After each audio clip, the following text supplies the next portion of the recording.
Édition dominicale du journal sur votre chaîne. Bienvenue à tous et merci de nous rejoindre sur Télé 50. Fini la grève. Le syndicat national des médecins de la République démocratique du Congo a décidé de mettre fin au mouvement de grève qu'il avait déclenché il y a quelques jours. Le syndicat demande aux médecins grévistes de reprendre le service de ce lundi sur toute l'étendue de la République démocratique du Congo. Le secrétaire général du SINAMED dit avoir pris l'engagement ferme de transmettre leurs revendications au chef de l'État pour une meilleure arbitrage.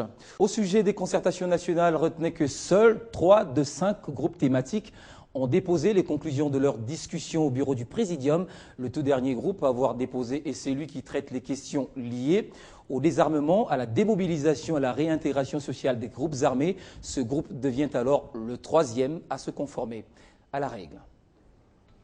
Voici les groupes thématiques dont les conclusions de travaux ont été déposées au bureau du Présidium. Il s'agit des groupes conflits communautaires, paix et réconciliation nationale, décentralisation et renforcement de l'autorité de l'État, ainsi que le groupe désarmement, démobilisation et réintégration sociale, l'un des plus délicats de tous, dont les conclusions sont parvenues au Présidium vendredi soir.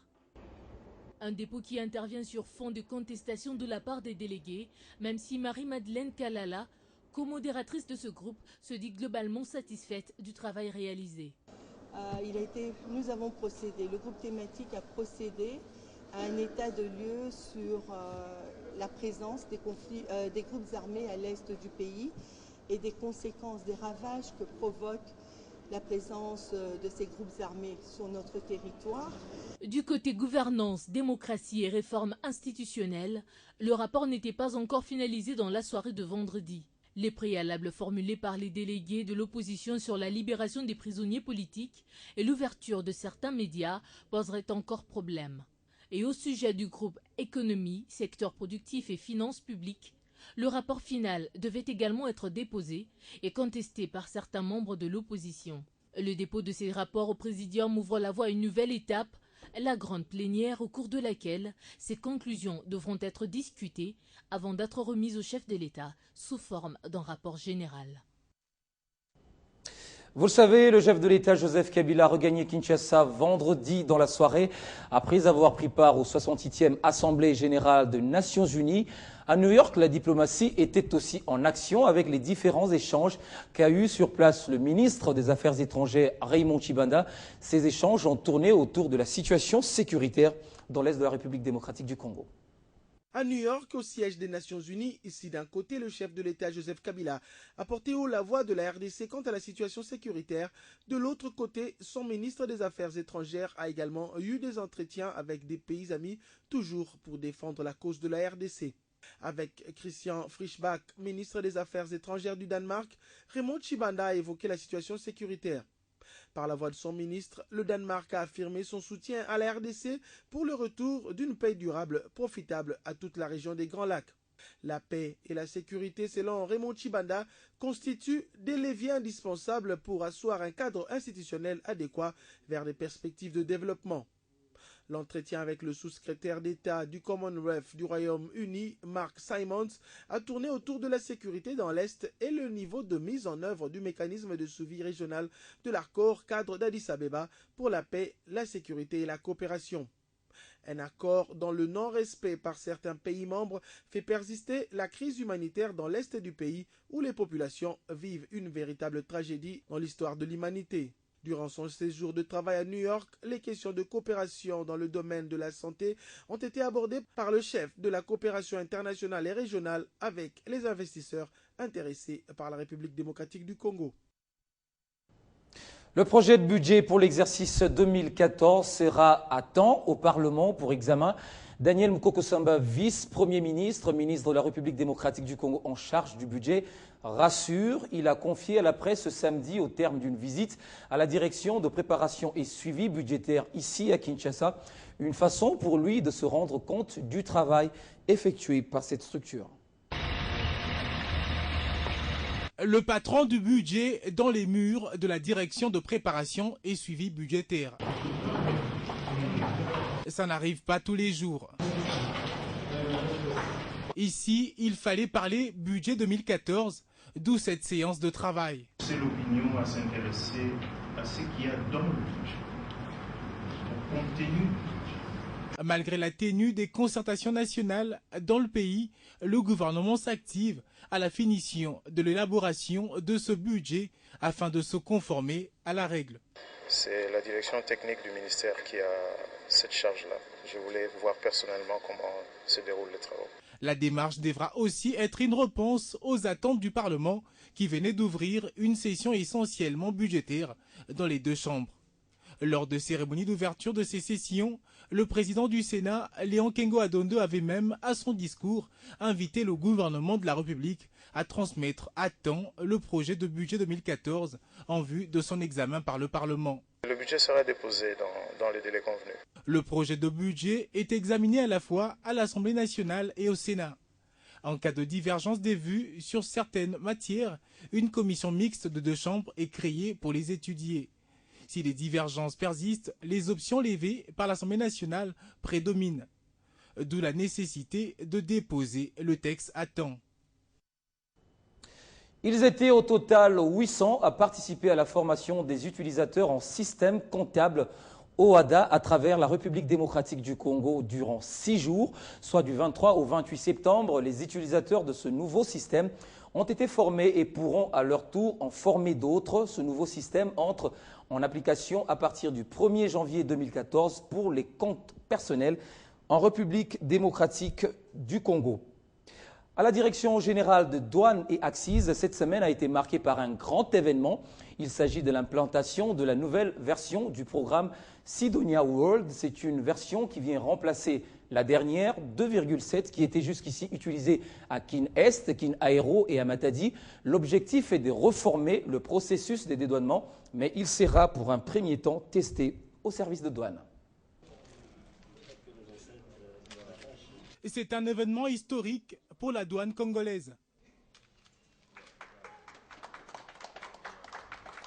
De cet événement restera à jamais gravé les noms de Patrice Kitebi, ministre délégué aux Finances, qui a eu l'honneur de procéder à ce lancement. La cérémonie de ce jour s'inscrit précisément dans le cadre des efforts qu'entreprend chaque jour le gouvernement de la République pour relever les défis du développement socio-économique, notamment en dotant notre pays d'une administration fiscale et douanière davantage performante. Puis de Deoru Guiza, directeur général de la Direction générale de douane et Axis. L'objectif poursuivi par l'instauration du programme Sidonia World de l'administration douanière, permettre une administration de douane efficace et essentielle pour le bien-être de tout le pays. Une efficacité bénéfique pour l'économie nationale et internationale. C'est dans la recherche d'une solution durable au regard des objectifs budgétaires à atteindre que la douane congolaise a adopté le système douanier automatisé Sidonia. C'est un logiciel qui permet de traiter tous les types de procédures liées au commerce international.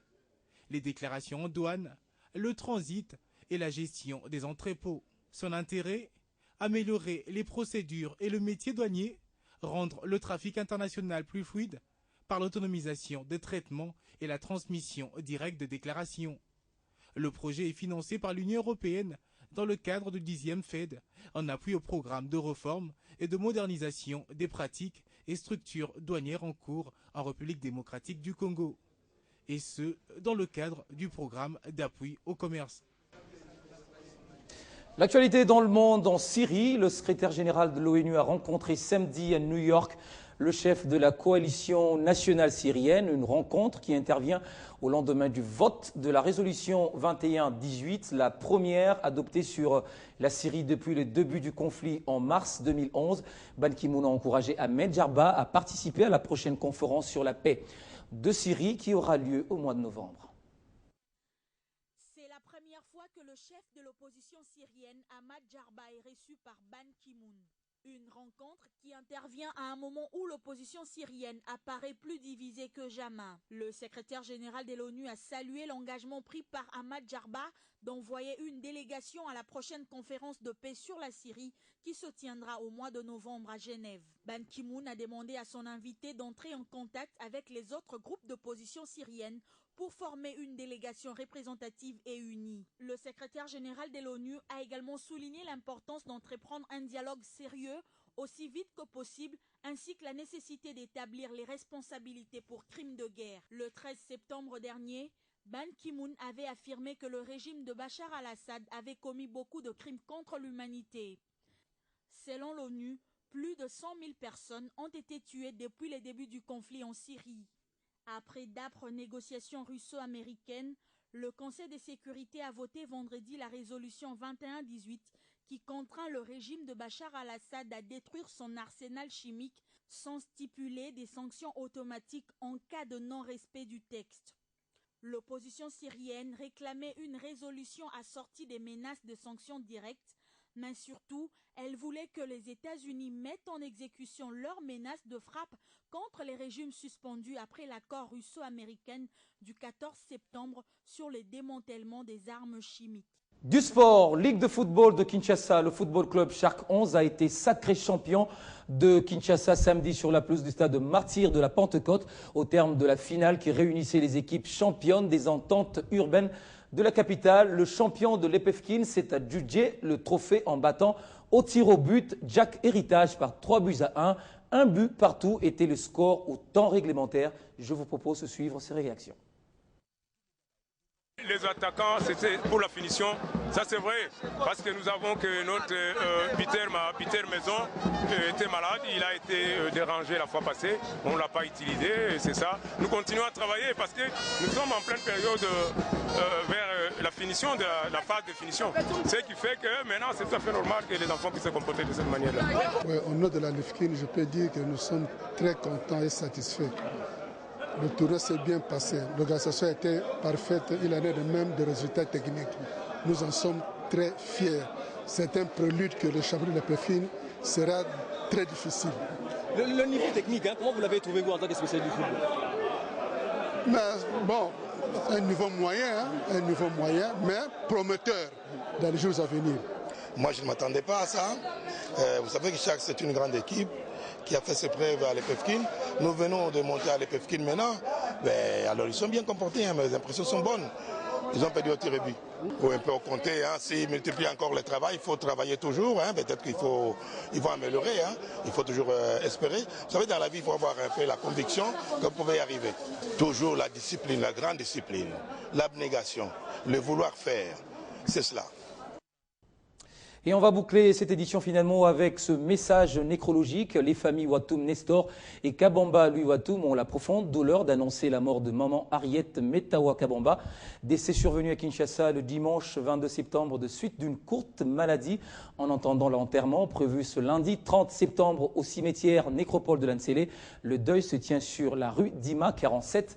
Dans la commune de Kinshasa, la levée du corps, elle, interviendra ce dimanche de la morgue de la clinique Ngaliema et le corps sera exposé à la SANEF de Lingala.